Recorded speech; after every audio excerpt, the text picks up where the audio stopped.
to this videos? If we make 5,000 likes to this video, we will upload more patriotic news. Thank you. Huge win. Sarah Huckabee just proved New York Times lies in most epic way imaginable.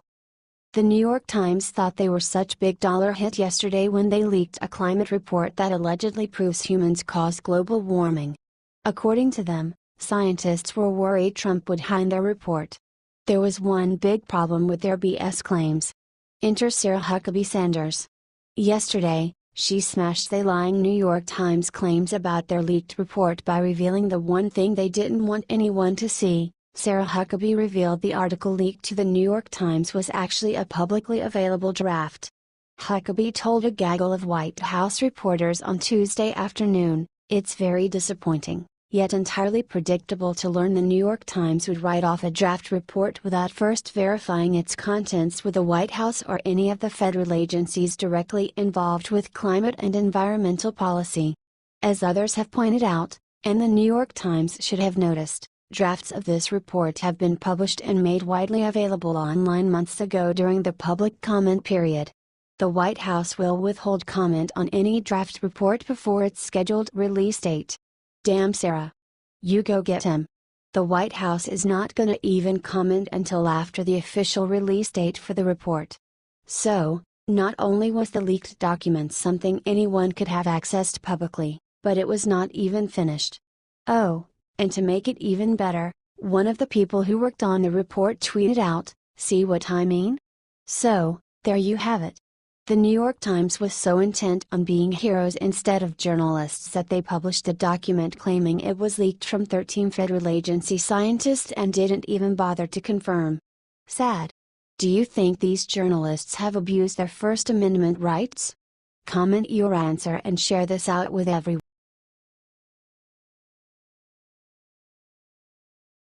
When Trump just went to speak on opioid epidemic, Melania did the incredible. President Trump held a meeting in New Jersey Tuesday to address the nation's growing opioid crisis. President Trump outlined the crisis in no uncertain terms, saying at one point, "It is a problem the likes of which we have not seen. The opioid epidemic is ravaging the nation and people continue to die and have their lives ruined." President Trump is no stranger to addiction. His older brother died at the age of 43 after struggling with alcoholism. Throughout all of this, First Lady Melania Trump was at the president's side. Melania tweeted that she would be at the event earlier that day. Melania then launched the #StopDrugAddiction headline. This is a big step for Melania, who normally shies away from policy debates.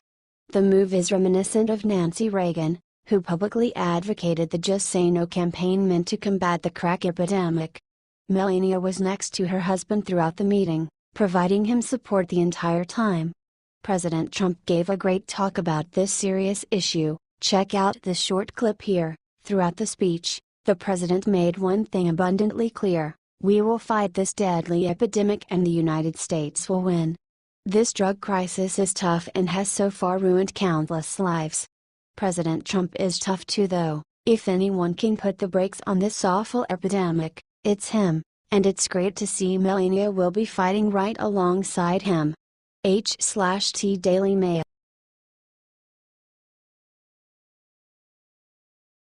Sarah Sanders' perfect response to faith-shaming journalist will leave every Christian in tears.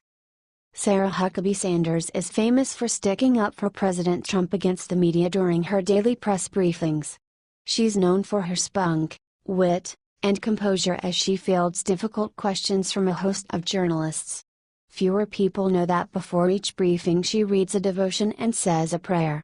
Her faith is important to her, and this should not be too surprising, as Sanders' father, Mike Huckabee, was a pastor.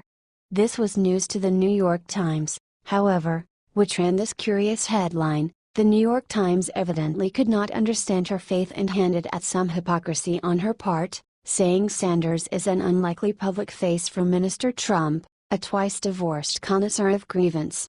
Sanders, of course, had a perfect reply: "I certainly didn't approve of a couple of Trump's comments. But at the same time, we were looking for a commander-in-chief, not a pastor." She continued, "Oftentimes, people want to make politicians perfect. And that's one of the actual beauties of Christianity, is understanding that no one is. Yes. It is so great to have a woman with so much grace serving the White House. President Trump is by no means a perfect man who is ? But by no means does that disqualify him or those who serve him from being Christians.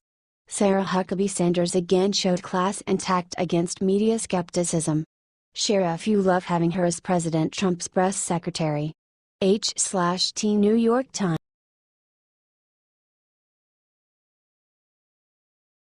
Right after Blumenthal attacked Trump, Trump gave him the ultimate karma.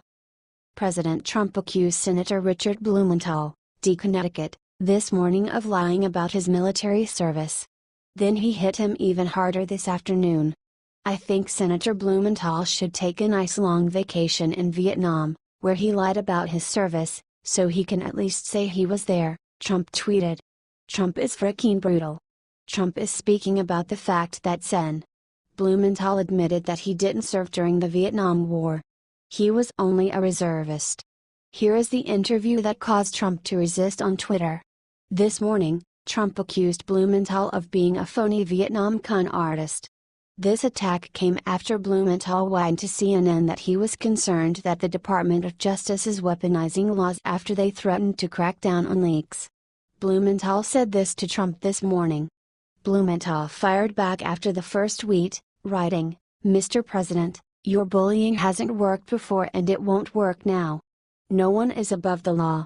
Share this if you think Trump is a hero for taking on the swamp. They are fighting back, but we the people will not let down. Do you still have his back?"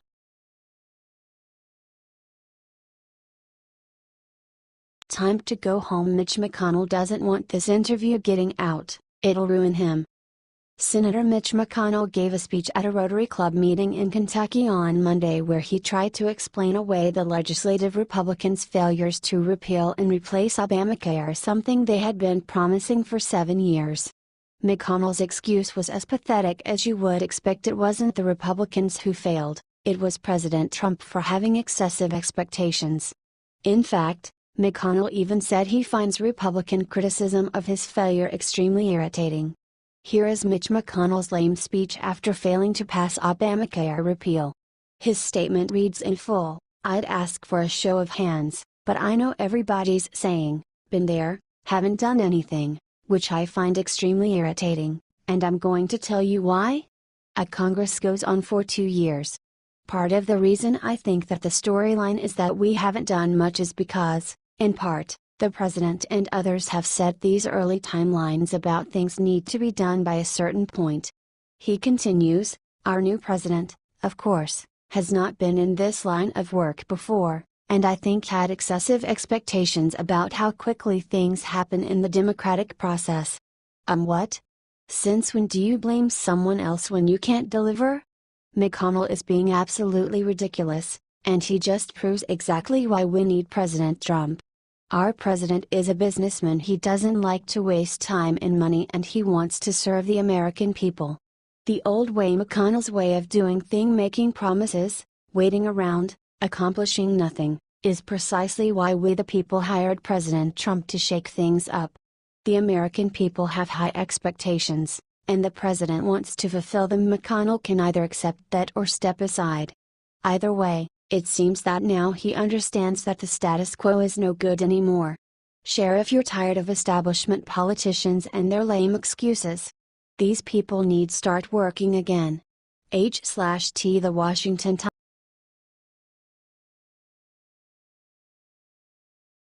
Carnage. Hannity just ripped apart Mitch McConnell and this rant going viral. Who out there is sick and tired of Senate Majority Leader Mitch McConnell? He continuously disrespects our president, the man we, the people, elected to lead our great country. Well, we aren't the only ones. Sean Hannity has proven his loyalty to President Trump time and again. See how he's continuously shown his loyalty. Tuesday, Hannity exhibited his full support again. He had just said he intended to stop all petty political disagreements for 12 hours due to the seriousness of the North Korea situation. He invited others to do the same. He wasn't able to make it the full 12 hours, though. And who can blame him? According to ABC News, McConnell had just said it was extremely irritating that Congress has the reputation of not accomplishing anything. And he blamed it on Trump. Seriously, y'all? So Hannity blew his cool, tweeting, "Well, I couldn't have said it better myself." The gall of Senator McConnell, blaming President Trump for Congress failures. It's really pretty disgusting. He actually whined that Trump had excessive expectations for Congress. What? How dare anyone expect that they actually get something done? Wow. Just wow. If you agree with Hannity and think that it's time for McConnell, and others like him, need to go, comment, vote them out and share. H/T.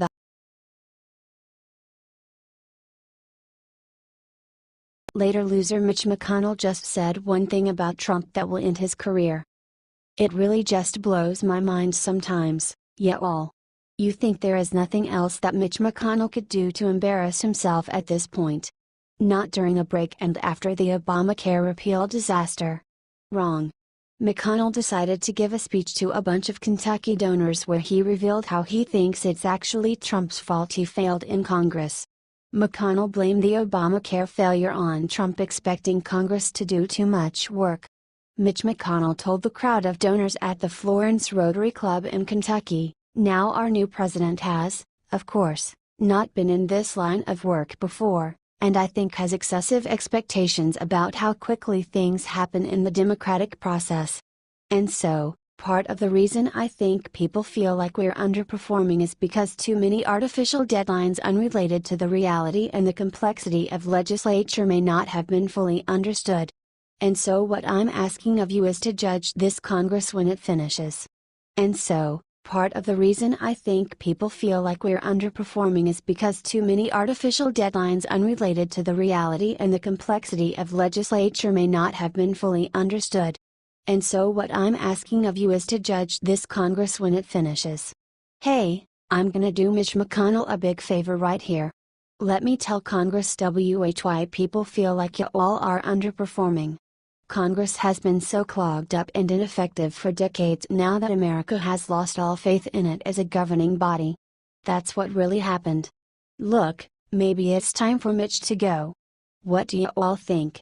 He had a good run, but there's gotta be someone out there who won't try and claim a big loss is actually a win, but nobody notices it because they are all being too critical.